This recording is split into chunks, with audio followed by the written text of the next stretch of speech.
up on California specifically. A couple of these late-breaking seats went to Democrats from California. What went right for Democrats in a couple seats that y'all flipped there? I think we had some amazing candidates. I think we had some very strong candidates. So pleased, as the vice chair mentioned, to be able to welcome Adam Gray. We FaceTimed him from caucus this morning to just wake him up and tell him we appreciated him. But George Whitesides, Derek Tran, and a critical hold with Dave Min. These were candidates with amazing stories to tell. But we also built a broad-based coalition. I saw the vice chair out in these districts time and time again. We had Senator Alex Padilla, Governor Newsom, the California Democratic Party, Zoe Lofgren, the dean of the California delegation, kind of leading our efforts.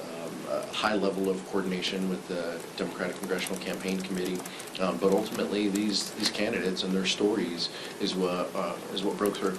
But netting 3 seats was a very big deal for California, a point of pride with the vice chair and I, and excited to share some of those lessons learned once we dig into the data and find out a little bit more.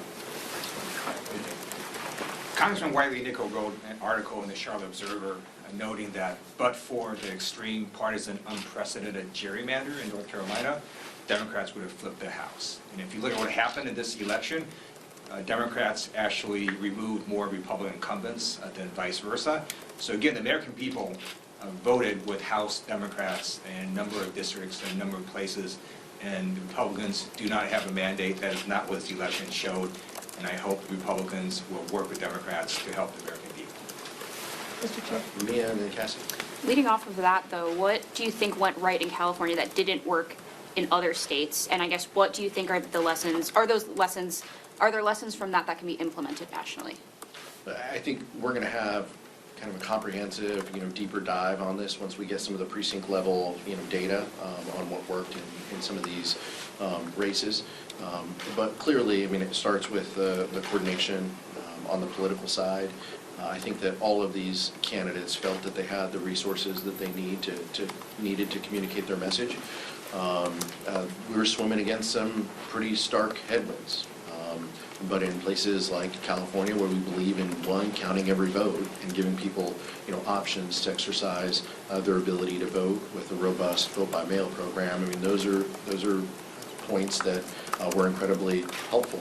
But driving a message that talked about quality of life issues, what happens in those districts, and what happened in California was those candidates did that. Was there anything learned in 2022 that you think worked successfully this time around? I think that, I think there were gains in New York and in California, right? 3 net in each of those states. Those were bright blue states that underperformed in 22. I think the increased turnout was absolutely a factor in both. We didn't have as robust turnout. We'll dig into the numbers, but interested to see some of the turnout numbers in some of the other states where and districts where we came up short.